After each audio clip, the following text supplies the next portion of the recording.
Marco is the expert on this in Europe. What did he say? Dit is controlled demolition. Zeker weten. Zeker weten. Er is nagesprongen. Dit is in opdracht gebeurd. Dat heeft een team gedaan van experts. Let's compare. Explosives are used to demolish buildings like this in just seconds.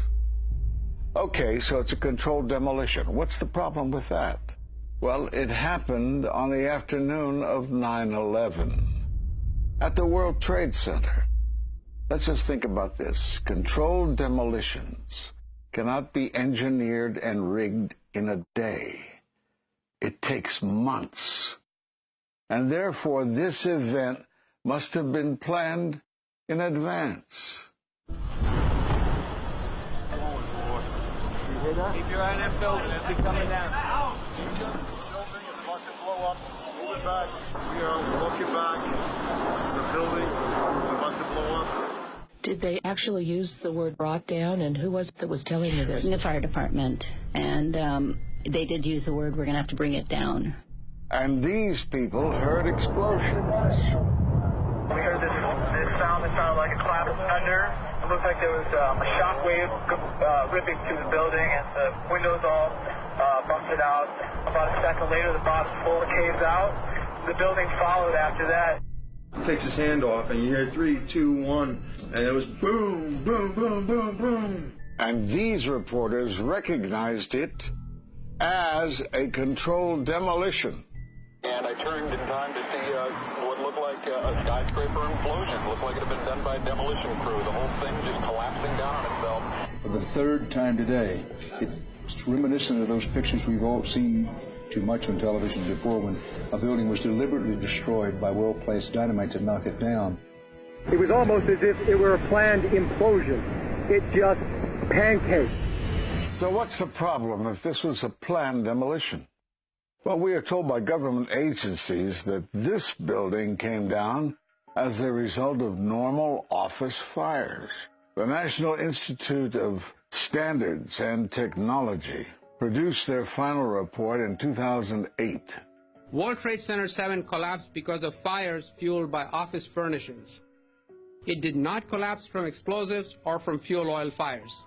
But what do you think brought down the building? And what caught my eye is more than 1,300 architects and engineers examine the evidence about Building 7's collapse and disagree with the official report issued by the National Institute of Standards and Technology. I certainly am much more open-minded about it than I was, and it is because of the involvement of the 9/11 families and all these engineers and architects.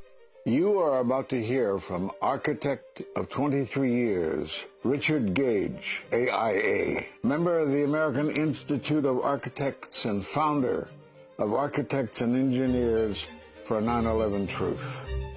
Now there are more than 1,500 architects and engineers who say that it could not have been brought down by office fires. They are backed by 9/11 family members who are calling for an independent, unbiased investigation. I'm Richard Gage. Fires have never before caused the collapse of any skyscraper, even though there are numerous examples of much hotter, larger, and longer-lasting fires in these buildings. And in the case of Building 7, the fire that NIST said started the collapse had actually burned out over an hour before. It could not have caused the collapse, as NIST claims. Yet this 47-story, modern steel-framed skyscraper, which was not hit by an airplane, collapses mostly into its own footprint like a house of cards, as fast as a bowling ball falling off the side of the building, in just under 7 seconds. Listen to the experts.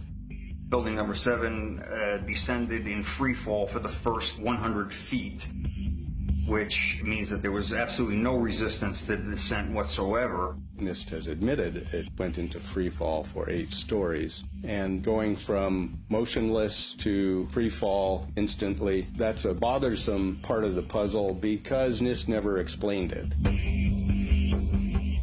We've got a building that came down in its own footprint, so all of the columns really needed to be severed at the same time in order for that structure to fall the way that we saw. The symmetry is the smoking gun. The whole building completely comes down in one continuous motion. There couldn't have been any structural resistance. According to NIST, the failure occurred at column 79 on level 12. They're talking about a single columnar collapse or failure that resulted in a total collapse of the building. It is possible that you could have a local failure as a result of a connection failing.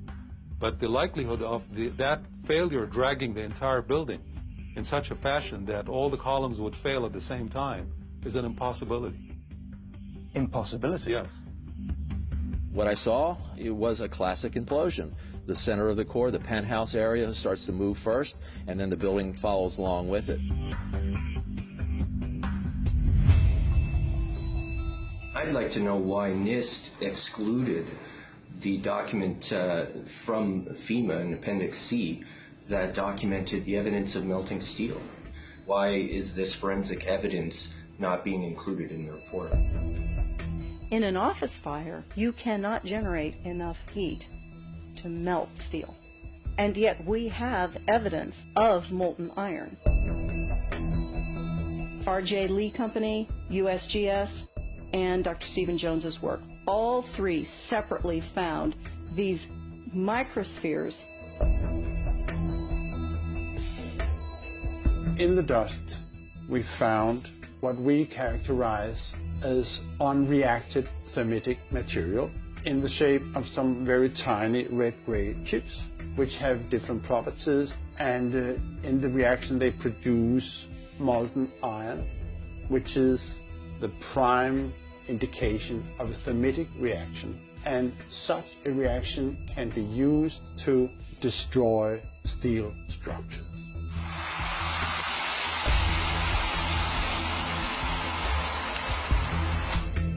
What we have found is a modern version of thermite, which we call nanothermite. There were these iron microspheres present in all of the dust samples that needed to have been formed in extremely high temperatures. I've independently seen thermitic activity within 2 separate independent samples of World Trade Center dust. My contention, based on finding thermite residue in the dust, is that it happened before. It didn't happen after in the fires that ensued in the rubble pile afterwards. All the characteristics of the microspheres tell me that thermite was involved in melting those steel beams. So thermite, if it was present at the World Trade Center and created this molten metal that so many witnesses and photographic evidence shows, would also explain the fact that the fires could not be put out at Ground Zero. The only thing that is consistent with all of the evidence that we have that could cause such a thing is the use of thermite to cut through the steel. You'd get down below and you'd see molten steel running down the channel rails. Like you're in a foundry. Yeah. Like lava. Like lava. From a volcano. Well, the manual gets into thermite, and if it says if you have melted steel or concrete, which we had on 9/11, we should test for it. It's this fused element of steel, molten steel and concrete and all of these things all fused by the heat into one single element.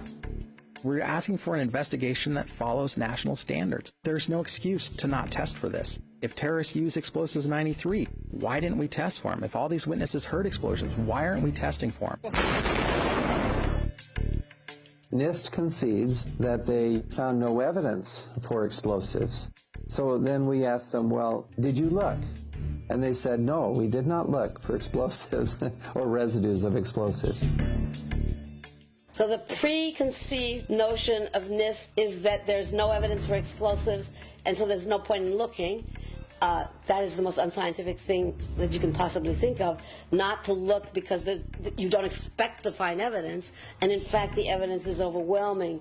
They state these conclusions for which there's virtually no evidence, and then they ignore conclusions that can be drawn from the evidence.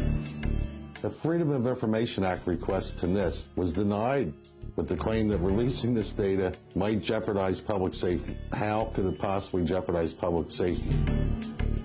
The destruction of evidence was a criminal act in itself. It was already being carted away and destroyed when the FEMA investigators got there about a month after September 11th. You can't do science when you are deprived of the evidence and when your hypothesis is the least valid instead of the most likely. When the most likely hypothesis in the case of Building 7 wasn't even mentioned. This is not science. The scientific forensic evidence, ignored by NIST, but carefully reviewed by teams of technical professionals, corroborates the hypothesis of explosive controlled demolition. We've traveled to 21 foreign countries and 32 American cities, bringing this evidence to the attention of the public. And we're backed by 9/11 family members and other concerned citizens who are calling for an independent, unbiased investigation. I'm a family member trying to find out the answers to the murder of 3,000 plus people.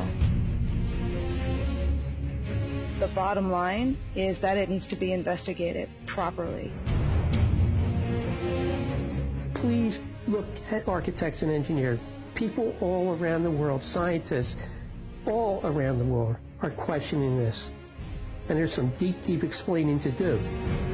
It took some kind of consciousness raising on my part before I was willing to look at the possibilities. And really, you need to go where the evidence leads. As an engineer, I have 3 degrees in engineering. I signed that petition for architects and engineers for 9/11 Truth some time ago because the American people absolutely need the truth of 9/11. Look at the evidence. In fact, I'll say this very categorically. Any reasonable person who looks at the evidence that's been brought forward has got to come away with the feeling that something has to be done, a real investigation has to be put forward. We will never heal. This country will never, ever, ever forget that day. We have to demand a new investigation. I want justice here. The country owns this. We were all victims. You all should want answers. It's not just ours, not just mine. We all lost something that day. It's distressing for everyone to come to terms with this evidence, but we must pursue the truth wherever it leads. Look at the evidence and decide for yourself.